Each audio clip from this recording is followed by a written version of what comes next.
ಓಂ ನಮಃ ಶಿವಾಯ. ಭಾರತ್ ಮಾತಾ ಶಿವಶಕ್ತಿ ಅವತಾರ್ ಸತ್ಯ ಗೀತಾ ಮುರಳಿ. ಓಂ ಪಿತಾಶ್ರೀ ಶಿವ ತಂದೆಯ ನೆನಪಿದೆಯೇ? ಮುರಳಿಯ ದಿನಾಂಕ 8-4-2026. ಬೆಳಗಿನ ತರಗತಿ ರಿವೈಸ್ ಕೋರ್ಸ್ 6-11-1968. ಓಂ ನಮಃ ಶಿವಾಯ. ಪ್ರೀತಿಯ ಮಕ್ಕಳೇ, ಎಲ್ಲಕ್ಕಿಂತ ಮಧುರವಾಗಿದೆ ಕಲ್ಯಾಣಕಾರಿ ಪುರುಷೋತ್ತಮ ಸಂಗಮ ಯುಗ. ನಾಟಕದಲ್ಲಿ ನಿಮ್ಮದು ಅತ್ಯಂತ ಶ್ರೇಷ್ಠ ಪಾತ್ರವಾಗಿದೆ. ನೀವು ಎಷ್ಟು ಅದೃಷ್ಟಶಾಲಿಗಳಾಗಿದ್ದೀರಿ. ನೀವು ಬೇಹದ್ದಿನ ತಂದೆಯವರಾಗಿದ್ದೀರಿ.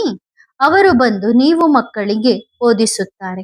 ಎಷ್ಟು ಶ್ರೇಷ್ಠ, ಎಷ್ಟು ಸುಲಭವಾದ ಶಿಕ್ಷಣ ಇದಾಗಿದೆ. ನೀವು ಎಷ್ಟು ಶ್ರೀಮಂತರಾಗುತ್ತೀರಿ.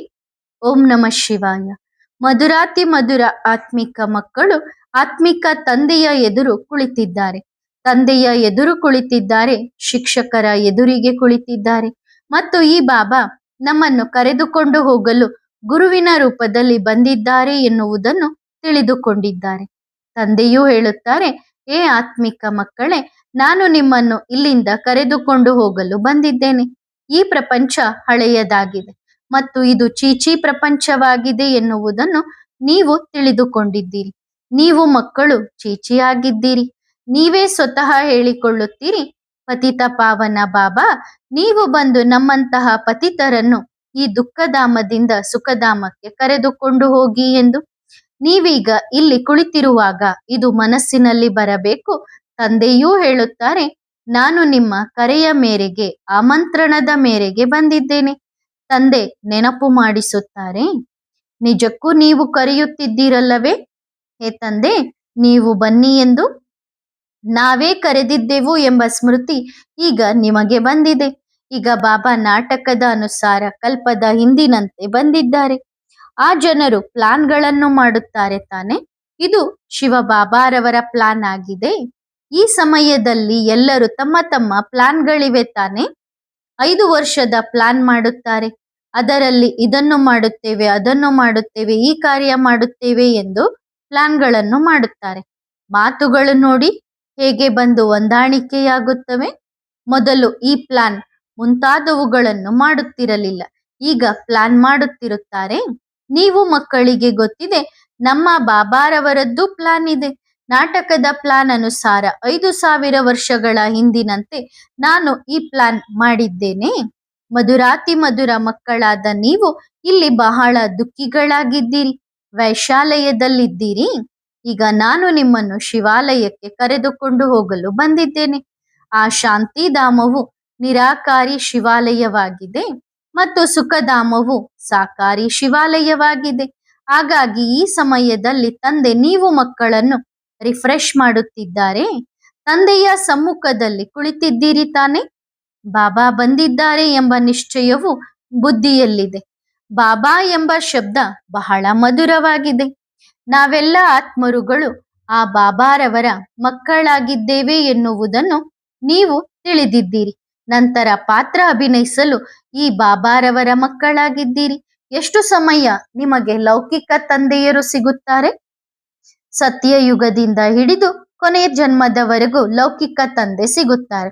ಹೌದು, ಸತ್ಯಯುಗದಿಂದ ಹಿಡಿದು ಸುಖ ಮತ್ತು ದುಃಖದ ಪಾತ್ರವನ್ನು ಅಭಿನಯಿಸಿದ್ದೀರಿ. ನಮ್ಮ ದುಃಖದ ಪಾತ್ರ ಪೂರ್ಣವಾಗುತ್ತದೆ ಎಂದು ನೀವೀಗ ತಿಳಿದುಕೊಂಡಿದ್ದೀರಿ. ಸುಖದ ಪಾತ್ರವನ್ನು 21 ಜನ್ಮಗಳವರೆಗೆ ಅಭಿನಯಿಸಿದ್ದೀರಿ. ನಂತರ ಅರ್ಧ ಕಲ್ಪ ದುಃಖದ ಪಾತ್ರ ಅಭಿನಯಿಸಿದ್ದೀರಿ. ಬಾಬಾ ನಿಮಗೆ ನೆನಪು ಮಾಡಿಸುತ್ತಿದ್ದಾರೆ. ತಂದೆ ಕೇಳುತ್ತಾರೆ, ನಿಜಕ್ಕೂ ಹೀಗಿದೆ ತಾನೇ. ನೀವೀಗ ಮತ್ತೆ ಸುಖದ ಪಾತ್ರ ಅಭಿನಯಿಸಬೇಕಾಗಿದೆ.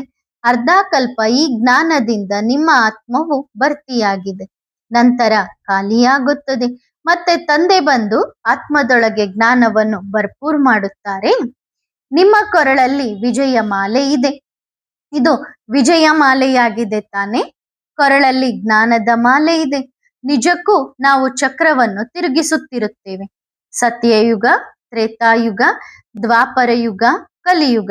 ನಂತರ ಈ ಮಧುರ ಸಂಗಮ ಯುಗಕ್ಕೆ ಬರುತ್ತೇವೆ. ಇದನ್ನು ಮಧುರ ಎಂದು ಹೇಳಲಾಗುತ್ತದೆ. ಶಾಂತಿಧಾಮವೇನು ಮಧುರ ಅಲ್ಲ, ಎಲ್ಲಕ್ಕಿಂತ ಮಧುರ ಪುರುಷೋತ್ತಮ ಕಲ್ಯಾಣಕಾರಿ ಸಂಗಮ ಯುಗ ಆಗಿದೆ.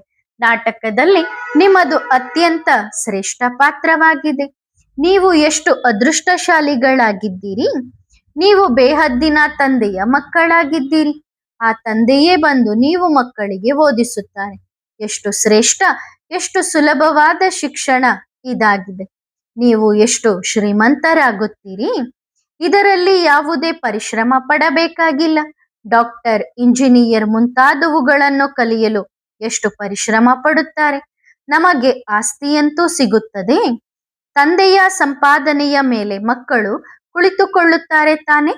ನೀವು ಈ ಶಿಕ್ಷಣವನ್ನು ಓದಿ 21 ಜನ್ಮಗಳ ಸತ್ಯ ಸಂಪಾದನೆಯನ್ನು ಮಾಡಿಕೊಳ್ಳುತ್ತೀರಿ. ಅಲ್ಲಿ ನಿಮಗೆ ಯಾವುದೇ ನಷ್ಟವಾಗುವುದಿಲ್ಲ. ಹಾಗಾಗಿ ತಂದೆಯನ್ನು ನೆನಪು ಮಾಡಬೇಕು. ಇದನ್ನೇ ಅಜಪಾಜಪ್ ಎಂದು ಹೇಳಲಾಗುತ್ತದೆ. ಬಾಬಾ ಬಂದಿದ್ದಾರೆ ಎಂದು ನಿಮಗೆ ಗೊತ್ತಿದೆ. ತಂದೆಯೂ ಹೇಳುತ್ತಾರೆ, ನಾನು ಬಂದಿದ್ದೇನೆ. ತಂದೆ ಹೇಳುತ್ತಾರೆ, ನನ್ನನ್ನು ನೆನಪು ಮಾಡಿರಿ. ಆಗ ನಿಮ್ಮ ಜನ್ಮ ಜನ್ಮಾಂತರದ ಪಾಪಗಳು ಭಸ್ಮವಾಗುತ್ತವೆ. 5 ವಿಕಾರಗಳ ರೂಪಿ ರಾವಣ ನಿಮ್ಮನ್ನು ಪಾಪಾತ್ಮರನ್ನಾಗಿ ಮಾಡಿದ್ದಾನೆ. ನಂತರ ಪುಣ್ಯಾತ್ಮರಾಗಿಯೂ ಆಗಬೇಕಿದೆ. ಇದು ಸಹ ಬುದ್ಧಿಯಲ್ಲಿ ಬರಬೇಕು. ನಾವು ತಂದೆಯ ನೆನಪಿನಿಂದ ಪವಿತ್ರರಾಗಿ ನಂತರ ತಂದೆಯ ಜೊತೆ ಮನೆಗೆ ಹೋಗುತ್ತೇವೆ. ನಂತರ ಈ ಶಿಕ್ಷಣದಿಂದ ನಮಗೆ ಶಕ್ತಿ ಸಿಗುತ್ತದೆ. ದೇವಿ ದೇವತೆಗಳ ಧರ್ಮಕ್ಕಾಗಿಯೇ ಧರ್ಮದಲ್ಲಿ ಶಕ್ತಿ ಇದೆ ಎಂದು ಹೇಳಲಾಗುತ್ತದೆ. ತಂದೆಯಂತೂ ಸರ್ವಶಕ್ತಿವಂತರಾಗಿದ್ದಾರೆ. ಹಾಗಾಗಿ ಬಾಬಾರವರಿಂದ ನಮಗೆ ವಿಶ್ವದಲ್ಲಿ ಶಾಂತಿ ಸ್ಥಾಪನೆ ಮಾಡುವ ಶಕ್ತಿ ಸಿಗುತ್ತದೆ. ಆ ಮಾಲೀಕತನವನ್ನು ಅಂದ್ರೆ ವಿಶ್ವದ ಮಾಲೀಕತನವನ್ನು ನಮ್ಮಿಂದ ಯಾರೂ ಕಸಿದುಕೊಳ್ಳಲು ಸಾಧ್ಯವಿಲ್ಲ. ಅಷ್ಟು ಶಕ್ತಿ ನಿಮಗೆ ಸಿಗುತ್ತದೆ. ರಾಜರ ಕೈಯಲ್ಲಿ ನೋಡಿ ಎಷ್ಟು ಶಕ್ತಿ ಬರುತ್ತದೆ. ಅವರಿಂದ ಎಷ್ಟು ಅನ್ಯರು ಎದುರುತ್ತಾರೆ. ಒಬ್ಬ ರಾಜನಿಗೆ ಎಷ್ಟು ಪ್ರಜೆಗಳಿರುತ್ತಾರೆ, ಎಷ್ಟೊಂದು ಸೈನ್ಯ ಮುಂತಾದವುಗಳಿರುತ್ತವೆ.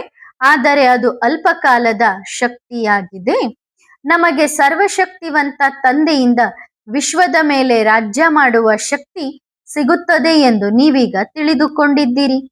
ಅದಂತೂ ಇರುತ್ತದೆ ತಾನೆ. ದೇವತೆಗಳು ಪ್ರಾಕ್ಟಿಕಲ್ ಆಗಿ ಇಲ್ಲದಿದ್ದರೂ ಸಹ ಎಷ್ಟು ದೇವತೆಗಳ ಮೇಲೆ ಪ್ರೀತಿ ಇರುತ್ತದೆ. ಯಾವಾಗ ಸಮ್ಮುಖದಲ್ಲಿರುತ್ತಾರೋ ಆಗ ಪ್ರಜೆಗಳಿಗೆ ಎಷ್ಟು ಪ್ರೀತಿ ಇರುತ್ತದೆ. ನೆನಪಿನ ಯಾತ್ರೆಯಿಂದ ಈ ಎಲ್ಲಾ ಶಕ್ತಿಯನ್ನು ನೀವೀಗ ಪಡೆದುಕೊಳ್ಳುತ್ತೀರಿ. ಈ ಮಾತುಗಳನ್ನು ಮರೆಯಬೇಡಿ. ನೆನಪು ಮಾಡುತ್ತಾ ಮಾಡುತ್ತಾ ನೀವು ಬಹಳ ಶಕ್ತಿಶಾಲಿಗಳಾಗುತ್ತೀರಿ.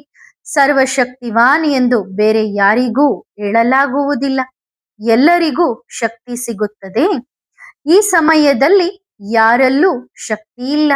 ಎಲ್ಲರೂ ತಮೋಪ್ರಧಾನರಾಗಿದ್ದಾರೆ. ನಂತರ ಎಲ್ಲ ಆತ್ಮರುಗಳಿಗೂ ಒಬ್ಬರಿಂದಲೇ ಶಕ್ತಿ ಸಿಗುತ್ತದೆ. ನಂತರ ತಮ್ಮ ರಾಜಧಾನಿಯಲ್ಲಿ ಬಂದು ತಮ್ಮ ತಮ್ಮ ಪಾತ್ರವನ್ನು ಅಭಿನಯಿಸುತ್ತಾರೆ. ತಮ್ಮ ಲೆಕ್ಕಾಚಾರವನ್ನು ಚುಕ್ತ ಮಾಡಿ ನಂತರ ಹೀಗೆಯೇ ನಂಬರ್ ವಾರ್ ಶಕ್ತಿಶಾಲಿಗಳಾಗುತ್ತಾರೆ. ಮೊದಲನೇ ನಂಬರ್ನ ಶಕ್ತಿ ಈ ದೇವತೆಗಳಲ್ಲಿದೆ. ಈ ಲಕ್ಷ್ಮೀನಾರಾಯಣರು ನಿಜಕ್ಕೂ ಇಡೀ ವಿಶ್ವದ ಮಾಲೀಕರಾಗಿದ್ದರು ತಾನೆ. ನಿಮ್ಮ ಬುದ್ಧಿಯಲ್ಲಿ ಇಡೀ ಸೃಷ್ಟಿ ಚಕ್ರದ ಜ್ಞಾನವಿದೆ. ಹೇಗೆ ನಿಮ್ಮ ಆತ್ಮದಲ್ಲಿ ಜ್ಞಾನ ಇದೆಯೋ ಹಾಗೆಯೇ ಬಾಬಾರವರ ಆತ್ಮದಲ್ಲೂ ಎಲ್ಲ ಜ್ಞಾನ ಇದೆ. ಈಗ ನಿಮಗೆ ಆ ತಂದೆ ಜ್ಞಾನ ಕೊಡುತ್ತಿದ್ದಾರೆ. ನಾಟಕದಲ್ಲಿ ಈ ಪಾತ್ರವೂ ಇದೆ. ಅದು ಪುನರಾವರ್ತನೆ ಆಗುತ್ತಿರುತ್ತದೆ. ನಂತರ ಆ ಪಾತ್ರ 5,000 ವರ್ಷಗಳ ನಂತರ ರಿಪೀಟ್ ಆಗುತ್ತದೆ. ನೀವು ಸತ್ಯಯುಗದಲ್ಲಿ ರಾಜ್ಯ ಮಾಡುತ್ತೀರಿ. ಆಗ ತಂದೆ ನಿವೃತ್ತಿ ಆಗಿರುತ್ತಾರೆ ಎನ್ನುವುದನ್ನು ನೀವು ಮಕ್ಕಳೇ ತಿಳಿದುಕೊಂಡಿದ್ದೀರಿ. ಮತ್ತೆ ಯಾವಾಗ ಸ್ಟೇಜ್ ಮೇಲೆ ಬರುತ್ತಾರೆ, ಯಾವಾಗ ನೀವು ದುಃಖಿಗಳಾಗುತ್ತೀರೋ ಅವರ ಒಳಗೆ ಎಲ್ಲ ರೆಕಾರ್ಡ್ ತುಂಬಿದೆ ಎಂದು ನಿಮಗೆ ಗೊತ್ತಿದೆ. ಎಷ್ಟು ಚಿಕ್ಕ ಆತ್ಮವಾಗಿದೆ. ಅವರಲ್ಲಿ ಎಷ್ಟು ತಿಳುವಳಿಕೆ ಇರುತ್ತದೆ. ತಂದೆಯೇ ಬಂದು ಎಷ್ಟೊಂದು ತಿಳುವಳಿಕೆ ಕೊಡುತ್ತಾರೆ. ನಂತರ ಅಲ್ಲಿ ಸತ್ಯಯುಗದಲ್ಲಿ ನೀವು ಇದೆಲ್ಲವನ್ನು ಮರೆತು ಬಿಡುತ್ತೀರಿ. ನಿಮಗೆ ಈ ಜ್ಞಾನ ಇರುವುದೇ ಇಲ್ಲ. ಅಲ್ಲಿ ನೀವು ಸುಖ ಅನುಭವಿಸುತ್ತಿರುತ್ತೀರಿ. ಸತ್ಯಯುಗದಲ್ಲಿ ನಾವೇ ದೇವತೆಗಳಾಗಿ ಸುಖ ಅನುಭವಿಸುತ್ತೇವೆ ಎನ್ನುವುದನ್ನು ನೀವೀಗ ತಿಳಿದುಕೊಂಡಿದ್ದೀರಿ. ಈಗ ನಾವೇ ಬ್ರಾಹ್ಮಣರಾಗಿದ್ದೇವೆ. ನಂತರ ನಾವೇ ದೇವತೆಗಳಾಗುತ್ತಿದ್ದೇವೆ. ಈ ಜ್ಞಾನವನ್ನು ಬುದ್ಧಿಯಲ್ಲಿ ಚೆನ್ನಾಗಿ ಧಾರಣೆ ಮಾಡಿಕೊಳ್ಳಬೇಕು. ಯಾರಿಗಾದರೂ ತಿಳಿಸುವಾಗ ಖುಷಿಯಾಗುತ್ತದೆ ತಾನೆ. ನೀವು ಪ್ರಾಣದಾನ ನೀಡಿದಂತೆ ಕಾಲನು ಬಂದು ಎಲ್ಲರನ್ನು ಕರೆದುಕೊಂಡು ಹೋಗುತ್ತಾನೆ ಎಂದು ಹೇಳುತ್ತಾರೆ. ವಾಸ್ತವದಲ್ಲಿ ಕಾಲ ಮುಂತಾದವರು ಯಾರೂ ಇಲ್ಲ. ಇದಂತೂ ಮೊದಲೇ ಮಾಡಲ್ಪಟ್ಟಿರುವ ನಾಟಕವಾಗಿದೆ. ಆತ್ಮ ಹೇಳುತ್ತದೆ, ನಾನು ಒಂದು ಶರೀರವನ್ನು ಬಿಡುತ್ತೇನೆ, ಮತ್ತೊಂದು ಶರೀರವನ್ನು ತೆಗೆದುಕೊಳ್ಳುತ್ತೇನೆ. ನನ್ನನ್ನು ಯಾವ ಕಾಲನೂ ತಿನ್ನುವುದಿಲ್ಲ. ಆತ್ಮಕ್ಕೆ ಅನುಭವ ಬರುತ್ತದೆ. ಆತ್ಮ ಯಾವಾಗ ಗರ್ಭದಲ್ಲಿರುತ್ತದೆಯೋ ಆಗ ಸಾಕ್ಷಾತ್ಕಾರ ಮಾಡಿಕೊಂಡು ದುಃಖ ಅನುಭವಿಸುತ್ತದೆ, ಒಳಗೆ ಶಿಕ್ಷೆ ಅನುಭವಿಸುತ್ತದೆ. ಆದ್ದರಿಂದಲೇ ಇದಕ್ಕೆ ಗರ್ಭ ಜೈಲು ಎಂದು ಹೇಳಲಾಗುತ್ತದೆ. ಅಂದ್ರೆ ತಾಯಿಯ ಗರ್ಭದಲ್ಲಿ ಕೆಲವೊಮ್ಮೆ ಆತ್ಮ ಶಿಕ್ಷೆಯನ್ನು ಅನುಭವಿಸುತ್ತದೆ. ಇದನ್ನ ಗರ್ಭ ಜೈಲು ಅಂತ ಹೇಳಲಾಗತ್ತೆ. ಈ ನಾಟಕ ಎಷ್ಟು ಅದ್ಭುತವಾಗಿ ಮಾಡಲ್ಪಟ್ಟಿದೆ. ಗರ್ಭ ಜೈಲಿನಲ್ಲಿ ಶಿಕ್ಷೆ ಅನುಭವಿಸುತ್ತಾ ತಮ್ಮ ಸಾಕ್ಷಾತ್ಕಾರ ಮಾಡಿಕೊಳ್ಳುತ್ತಿರುತ್ತಾರೆ. ಶಿಕ್ಷೆ ಏಕೆ ಸಿಕ್ಕಿತು ಎನ್ನುವುದರ ಸಾಕ್ಷಾತ್ಕಾರವನ್ನು ಮಾಡಿಸುತ್ತಾರೆ ತಾನೆ. ಈ ನಿಯಮ ಬಾಹಿರ ಕೆಲಸ ಮಾಡಿದ್ದೀಯಾ, ಅಂದ್ರೆ ಕಾನೂನಿಗೆ ವಿರುದ್ಧವಾದಂತ ಕೆಲಸ ಮಾಡಿದ್ದೀಯಾ, ಇವರಿಗೆ ದುಃಖ ಕೊಟ್ಟಿದ್ದೀಯಾ, ಈ ತಪ್ಪು ಮಾಡಿದ್ದೀಯಾ ಎಂದು ಸಾಕ್ಷಾತ್ಕಾರಗಳಾಗುತ್ತವೆ. ಆದರೂ ಗರ್ಭದಿಂದ ಹೊರಗೆ ಬಂದ ಮೇಲೆ ಮತ್ತೆ ಪಾಪಾತ್ಮರಾಗುತ್ತಾರೆ. ಎಲ್ಲಾ ಪಾಪಗಳು ಹೇಗೆ ಭಸ್ಮವಾಗುತ್ತವೆ ಎನ್ನುವುದನ್ನು ಮಕ್ಕಳಿಗೆ ತಿಳಿಸಲಾಗಿದೆ. ಈ ನೆನಪಿನ ಯಾತ್ರೆಯಿಂದ ಮತ್ತು ಸ್ವದರ್ಶನ ಚಕ್ರವನ್ನು ತಿರುಗಿಸುವುದರಿಂದ ನಿಮ್ಮ ಪಾಪಗಳು ಕತ್ತರಿಸಲ್ಪಡುತ್ತವೆ. ತಂದೆ ಹೇಳುತ್ತಾರೆ, ಮಧುರಾತಿ ಮಧುರ ಸ್ವದರ್ಶನ ಚಕ್ರಧಾರಿ ಮಕ್ಕಳೇ, ನೀವು 84 ಜನ್ಮಗಳ ಸ್ವದರ್ಶನ ಚಕ್ರವನ್ನು ತಿರುಗಿಸಿದರೆ ನಿಮ್ಮ ಜನ್ಮ ಜನ್ಮಾಂತರದ ಪಾಪಗಳು ಕತ್ತರಿಸಲ್ಪಡುತ್ತವೆ. ಚಕ್ರವನ್ನು ನೆನಪು ಮಾಡಬೇಕು. ಯಾರು ಈ ಜ್ಞಾನವನ್ನು ಕೊಟ್ಟಿದ್ದಾರೋ ಅವರನ್ನು ನೆನಪು ಮಾಡಬೇಕಾಗುತ್ತದೆ. ಬಾಬಾ ನಮ್ಮನ್ನು ಸ್ವದರ್ಶನ ಚಕ್ರಧಾರಿಗಳನ್ನಾಗಿ ಮಾಡುತ್ತಿದ್ದಾರೆ ಮತ್ತು ಮಾಡುತ್ತಾರೆ. ಆದರೆ ಮತ್ತೆ ಪ್ರತಿದಿನ ಹೊಸ ಹೊಸಬರು ಬರುತ್ತಾರೆ. ಹಾಗಾಗಿ ಅವರನ್ನು ರಿಫ್ರೆಶ್ ಮಾಡಬೇಕಾಗುತ್ತದೆ. ನಿಮಗೆ ಸಂಪೂರ್ಣ ಜ್ಞಾನ ಸಿಗುತ್ತದೆ. ನಾವಿಲ್ಲಿ ಪಾತ್ರ ಅಭಿನಯಿಸಲು ಬಂದಿದ್ದೇವೆ ಎಂದು ನೀವೀಗ ತಿಳಿದುಕೊಂಡಿದ್ದೀರಿ. 84 ಜನ್ಮಗಳ ಚಕ್ರ ಸುತ್ತು ಹಾಕಿದ್ದೀರಿ. ಈಗ ಮತ್ತೆ ವಾಪಸ್ ಮನೆಗೆ ಹೋಗಬೇಕಾಗಿದೆ. ಹೀಗೆ ಚಕ್ರ ತಿರುಗಿಸುತ್ತಿರುತ್ತೀರಾ. ಬಹಳಷ್ಟು ಮಕ್ಕಳು ಮರೆತು ಬಿಡುತ್ತಾರೆ ಎಂದು ತಂದೆಗೆ ಗೊತ್ತಿದೆ. ಚಕ್ರ ತಿರುಗಿಸುವಲ್ಲಿ ಯಾವುದೇ ತೊಂದರೆ ಇಲ್ಲ. ಸಮಯವಂತೂ ಬಹಳ ಸಿಗುತ್ತದೆ. ಕೊನೆಯಲ್ಲಿ ನಿಮ್ಮ ಸ್ವದರ್ಶನ ಚಕ್ರಧಾರಿಯ ಸ್ಥಿತಿ ಇರುತ್ತದೆ. ನೀವು ಈ ರೀತಿ ಆಗಬೇಕು. ಸನ್ಯಾಸಿಗಳು ಈ ಶಿಕ್ಷಣ ಕೊಡಲು ಸಾಧ್ಯವಿಲ್ಲ. ಸ್ವದರ್ಶನ ಚಕ್ರವನ್ನು ಗುರುಗಳೇ ತಿಳಿದುಕೊಂಡಿಲ್ಲ. ಅವರು ಕೇವಲ ಗಂಗಾ ನದಿಗೆ ನಡೆಯಿರಿ ಎನ್ನುತ್ತಾರೆ. ಗಂಗಾ ನದಿಯಲ್ಲಿ ಎಷ್ಟೊಂದು ಸ್ನಾನ ಮಾಡುತ್ತಾರೆ. ಬಹಳ ಸ್ನಾನ ಮಾಡುವುದರಿಂದ ಗುರುಗಳಿಗೆ ಆದಾಯವೂ ಬರುತ್ತದೆ. ಪದೇ ಪದೇ ಯಾತ್ರೆಗೆ ಹೋಗುತ್ತಾರೆ. ಈಗ ಆ ಯಾತ್ರೆ ಮತ್ತು ಈ ಆತ್ಮಿಕ ಯಾತ್ರೆಯಲ್ಲಿ ವ್ಯತ್ಯಾಸ ನೋಡಿ ಎಷ್ಟಿದೆ. ಈ ಯಾತ್ರೆಯು ಆ ಎಲ್ಲಾ ಯಾತ್ರೆಗಳನ್ನು ಬಿಡಿಸಿ ಮುಂದಕ್ಕೆ ಕರೆದುಕೊಂಡು ಹೋಗುತ್ತದೆ. ಈ ಯಾತ್ರೆ ಎಷ್ಟು ಸುಲಭವಾಗಿದೆ. ನೀವು ಚಕ್ರವನ್ನು ತಿರುಗಿಸಿ. ಗೀತೆಯೂ ಇದೆ ತಾನೆ. 4 ಕಡೆ ಸುತ್ತು ಹಾಕಿದೆವು, ಆದರೂ ಭಗವಂತನಿಂದ ಸದಾ ದೂರ ಉಳಿದೆವು ಎಂದು. ಬೇಹದ್ದಿನ ತಂದೆಯಿಂದ ಇನ್ನು ದೂರವೇ ಉಳಿದೆವು. ಈಗ ಈ ಅನುಭವ ನಿಮಗೆ ಆಗುತ್ತದೆ. ಆ ಜನರು ಇದರ ಅರ್ಥವನ್ನೇ ತಿಳಿದುಕೊಂಡಿಲ್ಲ. ನೀವೀಗ ತಿಳಿದುಕೊಂಡಿದ್ದೀರಿ. ಬಹಳ ಸುತ್ತು ಹಾಕಿದ್ದೀರಿ. ಅಂದ್ರೆ ಎಲ್ಲಾ ಕಡೆಗೂ 4 ಧಾಮಗಳಿಗೂ ಎಲ್ಲಾ ಕಡೆಗೂ ಹೋಗಿ ಸುತ್ತಾಕೊಂಡು ಬಂದಿದ್ದೀರಿ. ಈಗ ಈ ಸುತ್ತು ಹಾಕುವುದರಿಂದ ನೀವು ಬಿಡುಗಡೆಯಾಗಿದ್ದೀರಿ. ಸುತ್ತು ಹಾಕುತ್ತಾ ಯಾರೂ ಹತ್ತಿರ ಬಂದಿಲ್ಲ. ಇನ್ನಷ್ಟು ದೂರವೇ ಆಗುತ್ತಾ ಹೋದರು. ತಂದೆಯು ನಾಟಕದ ಪ್ಲಾನ್ ಅನುಸಾರ ಬರಬೇಕಾಗುತ್ತದೆ ಎಂದು ನೀವೀಗ ತಿಳಿದುಕೊಂಡಿದ್ದೀರಿ. ಎಲ್ಲರನ್ನೂ ಜೊತೆಗೆ ಕರೆದುಕೊಂಡು ಹೋಗುತ್ತಾರೆ. ಬಾಬಾ ಬರಲೇಬೇಕಾಗುತ್ತದೆ. ತಂದೆ ಹೇಳುತ್ತಾರೆ, ನನ್ನ ಮತದಂತೆ ನೀವು ನಡೆಯಲೇಬೇಕು, ಪವಿತ್ರರಾಗಬೇಕಾಗುತ್ತದೆ. ಈ ಪ್ರಪಂಚವನ್ನು ನೋಡುತ್ತಿದ್ದರೂ ನೋಡಬಾರದು. ಎಲ್ಲಿಯವರೆಗೆ ಹೊಸ ಮನೆ ತಯಾರಾಗುವುದಿಲ್ಲವೋ ಅಲ್ಲಿಯವರೆಗೆ ಹಳೆಯದರಲ್ಲೇ ಇರಬೇಕಾಗುತ್ತದೆ. ತಂದೆ ಸಂಗಮ ಯುಗದಲ್ಲೇ ಆಸ್ತಿ ಕೊಡಲು ಬರುತ್ತಾರೆ. ಬೇಹದ್ದಿನ ತಂದೆಯದ್ದು ಬೇಹದ್ದಿನ ಆಸ್ತಿಯಾಗಿದೆ. ಬೇಹದ್ದಿನ ತಂದೆಯ ಆಸ್ತಿ ನಮ್ಮದಾಗಿದೆ ಎಂದು ಮಕ್ಕಳಿಗೆ ಗೊತ್ತಿದೆ. ಆ ಖುಷಿಯಲ್ಲಿರುತ್ತಾರೆ. ತಮ್ಮ ಸಂಪಾದನೆಯನ್ನು ಮಾಡಿಕೊಳ್ಳುತ್ತಾರೆ ಮತ್ತು ತಂದೆಯ ಆಸ್ತಿಯೂ ಸಿಗುತ್ತದೆ. ನಿಮಗೆ ಆಸ್ತಿಯೇ ಸಿಗುತ್ತದೆ. ಸ್ವರ್ಗದ ಆಸ್ತಿ ನಮಗೆ ಹೇಗೆ ಸಿಕ್ಕಿತ್ತು ಎಂದು ಅಲ್ಲಿ ನಿಮಗೆ ಗೊತ್ತಾಗುವುದಿಲ್ಲ. ಅಲ್ಲಿ ನಿಮ್ಮ ಜೀವನ ಬಹಳ ಸುಖಮಯವಾಗಿರುತ್ತದೆ, ಏಕೆಂದರೆ ನೀವು ತಂದೆಯನ್ನು ನೆನಪು ಮಾಡಿ ಶಕ್ತಿಯನ್ನು ಪಡೆದುಕೊಳ್ಳುತ್ತೀರಿ. ಪಾಪಗಳನ್ನು ಕತ್ತರಿಸುವಂತಹ ಪತಿತ ಪಾವನ ಬೇಹದ್ದಿನ ತಂದೆ ಒಬ್ಬರೇ ಆಗಿದ್ದಾರೆ. ತಂದೆಯನ್ನು ನೆನಪು ಮಾಡುವುದರಿಂದ, ಸ್ವದರ್ಶನ ಚಕ್ರ ತಿರುಗಿಸುವುದರಿಂದಲೇ ನಿಮ್ಮ ಪಾಪಗಳು ಕತ್ತರಿಸಲ್ಪಡುತ್ತವೆ. ಇದನ್ನು ಚೆನ್ನಾಗಿ ಬರೆದಿಟ್ಟುಕೊಳ್ಳಿ. ಇದನ್ನೇ ತಿಳಿಸಿದರೆ ಸಾಕು. ಮುಂದೆ ಹೋಗುತ್ತಾ ನೀವು ಕಟ್ ಮಾಡಬೇಕಾಗಿಲ್ಲ, ಒಂದು ಸನ್ನೆಯೇ ಸಾಕು. ಅಂದ್ರೆ ಶಿವಬಾಬಾ ಹಿಂಗ್ ಹೇಳಿದ್ದಾರೆ, ಹಿಂಗ್ ಮಾಡ್ರಿ ಅಂತ ಪದೇ ಪದೇ ಪದೇ ಹೇಳ್ಬೇಕಾಗಿಲ್ಲ. ಒಂದು ಸೂಕ್ಷ್ಮತೆಯ ಮಾತು ಸಾಕು, ಅಥವಾ ಸೂಕ್ಷ್ಮತೆಯ ಚಿಹ್ನೆ ಸಾಕು.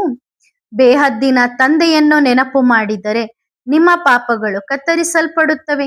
ಈ 84 ಜನ್ಮಗಳ ಚಕ್ರವನ್ನು ಅರ್ಥ ಮಾಡಿಕೊಳ್ಳಬೇಕು. ವಿಶ್ವದ ಇತಿಹಾಸ ಭೂಗೋಳ ಪುನರಾವರ್ತನೆಯಾಗುತ್ತದೆ ಎಂದು ಗಾಯನವೂ ಮಾಡಲಾಗುತ್ತದೆ. ಈಗ ಸಂಗಮ ಯುಗವಿದೆ. ಸತ್ಯಯುಗ, ತ್ರೇತಾಯುಗ, ದ್ವಾಪರ ಯುಗ ಕಳೆದು ಹೋಗಿದೆ. ಇದೂ ಸಹ ನಿಮಗೆ ಗೊತ್ತಿದೆ. ಈಗ ನಿಮಗೆ ನೆನಪು ಸಹ ಬಂದಿದೆ. ಬೇರೆ ಯಾವ ಮನುಷ್ಯರ ಬುದ್ಧಿಯಲ್ಲೂ ಇದು ಇರುವುದಿಲ್ಲ, ನಿಮ್ಮ ಬುದ್ಧಿಯಲ್ಲಿದೆ. ಪ್ರತಿಯೊಂದು ಯುಗಕ್ಕೂ 1250 ವರ್ಷಗಳನ್ನು ಕೊಡುತ್ತೀರಿ. 1250 ವರ್ಷ ಸತ್ಯಯುಗ. ಅದರ ಗುರುತು ಈ ಲಕ್ಷ್ಮೀ ನಾರಾಯಣರಾಗಿದ್ದಾರೆ. ಸತ್ಯಯುಗದಲ್ಲಿ ಇವರ ರಾಜ್ಯವಿತ್ತು. ನಂತರ ತ್ರೇತಾಯುಗದಲ್ಲಿ ರಾಮ ಸೀತೆಯದ್ದಾಗಿದೆ. ವಂಶಾವಳಿ ನಡೆಯುತ್ತದೆ ತಾನೆ. ನಂತರ ಇಬ್ರಾಹಿಂ, ಬುದ್ಧ, ಕ್ರೈಸ್ತರದ್ದು ನಡೆದಿದೆ. ನಿಮ್ಮ ಬುದ್ಧಿಯಲ್ಲಿ ಮುಖ್ಯವಾದದ್ದಂತೂ ಎಲ್ಲವೂ ಇದೆ. ಉಳಿದಂತೆ ಸಣ್ಣ ಪುಟ್ಟದ್ದನ್ನು ನೆನಪು ಮಾಡಬೇಕಾಗಿಲ್ಲ. ಕಲ್ಪವೇನು ಲಕ್ಷಾಂತರ ವರ್ಷಗಳದ್ದಲ್ಲ, ಇದು ನೆನ್ನೆಯ ಮಾತಾಗಿದೆ.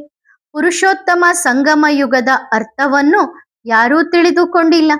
ಅತ್ಯಂತ ಉತ್ತಮ ಪುರುಷ ಮತ್ತು ಸ್ತ್ರೀಯಾಗುತ್ತೀರಿ. ನೀವು ನರನಿಂದ ನಾರಾಯಣ, ನಾರಿಯಿಂದ ಲಕ್ಷ್ಮಿಯಾಗಲು ಬಂದಿದ್ದೀರಿ. ಇದು ನೆನಪಿದೆ ತಾನೆ. ಬೇರೆ ಯಾರ ಬುದ್ಧಿಯಲ್ಲೂ ಈ ಮಾತು ಬರುವುದಿಲ್ಲ. ಇಲ್ಲಿ ನೀವು ಬರುತ್ತೀರಿ. ನಾವು ತಂದೆ ದಾದಾರವರ ಬಳಿ ಹೋಗುತ್ತೇವೆ. ಅವರಿಂದ ಹೊಸ ಪ್ರಪಂಚದ ಸ್ವರ್ಗದ ಆಸ್ತಿಯನ್ನು ಪಡೆದುಕೊಳ್ಳಲು ಬಂದಿದ್ದೇವೆ ಎನ್ನುವುದು ನಿಮ್ಮ ಬುದ್ಧಿಯಲ್ಲಿದೆ. ತಂದೆ ಹೇಳುತ್ತಾರೆ, ಸ್ವದರ್ಶನ ಚಕ್ರಧಾರಿಗಳಾಗುವುದರಿಂದ ನಿಮ್ಮ ವಿಕರ್ಮಗಳು ವಿನಾಶವಾಗುತ್ತವೆ. ಈಗ ಯಾರು ನಿಮ್ಮ ಜೀವನವನ್ನು ವಜ್ರದಂತೆ ಮಾಡುತ್ತಾರೋ ಅವರನ್ನು ನೋಡಿ. ಇದನ್ನು ನೀವು ಅರ್ಥ ಮಾಡಿಕೊಳ್ಳುತ್ತೀರಿ. ಇದರಲ್ಲಿ ನೋಡುವಂತಹ ಮಾತೇನಿಲ್ಲ. ಇದನ್ನು ನೀವು ದಿವ್ಯ ಬುದ್ಧಿಯ ಮೂಲಕ ತಿಳಿದುಕೊಂಡಿದ್ದೀರಿ. ಆತ್ಮವೇ ಈ ಶರೀರದ ಮೂಲಕ ಓದುತ್ತದೆ. ಈ ಜ್ಞಾನ ಈಗ ನಿಮಗೆ ಸಿಕ್ಕಿದೆ. ನಾವು ಯಾವ ಕರ್ಮವನ್ನು ಮಾಡುತ್ತೇವೋ ಆತ್ಮವೇ ಶರೀರವನ್ನು ತೆಗೆದುಕೊಂಡು ಕರ್ಮ ಮಾಡುತ್ತದೆ.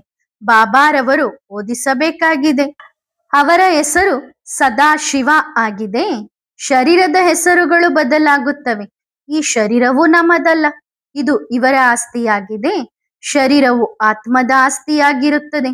ಇದರಿಂದ ಪಾತ್ರ ಅಭಿನಯಿಸುತ್ತದೆ.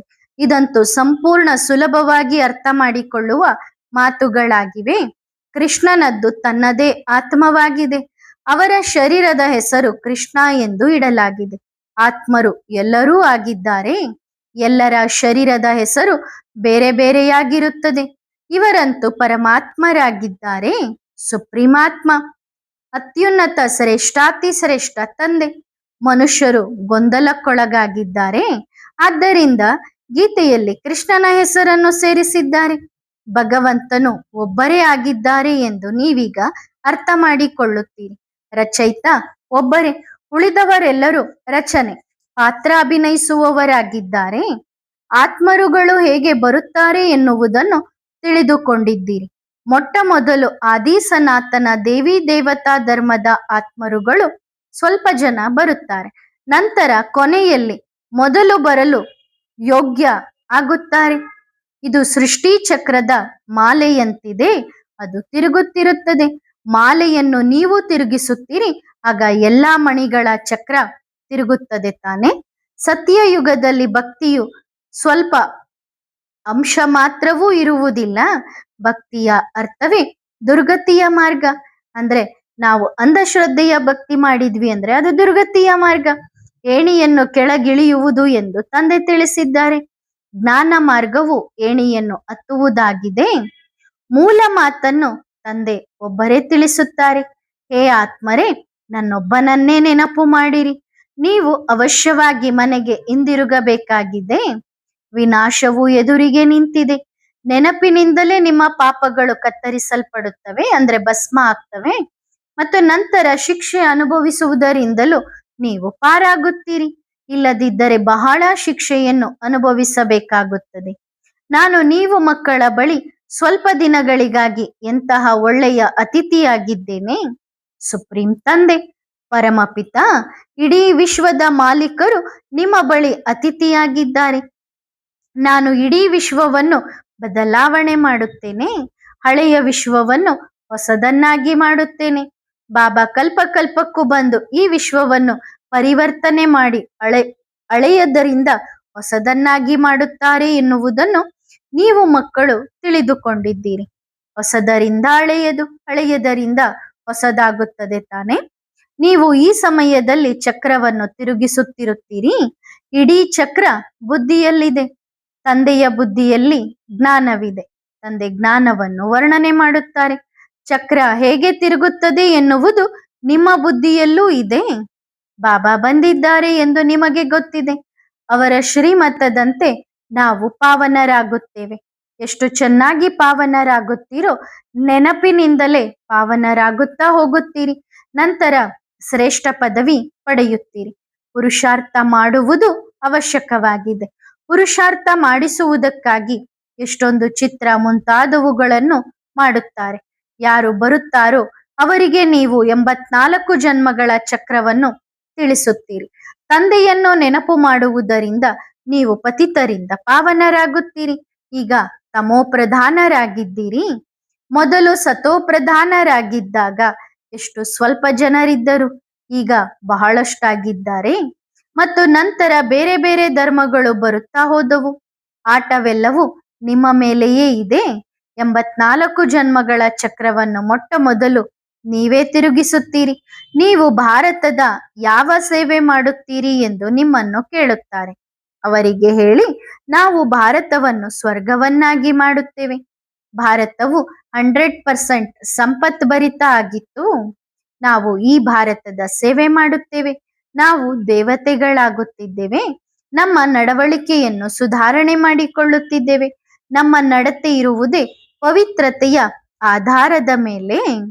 ಒಳ್ಳೆಯದು. ಮಧುರಾತಿ ಮಧುರ ಆತ್ಮಿಕ ಮಕ್ಕಳಿಗೆ ನೆನಪು, ಪ್ರೀತಿ ಮತ್ತು ನಮಸ್ತೆ.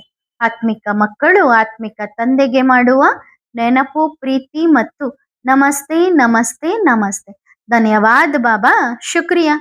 ವರದಾನ: ವಿಶ್ವ ಪರಿವರ್ತಕರಾಗಿರಿ.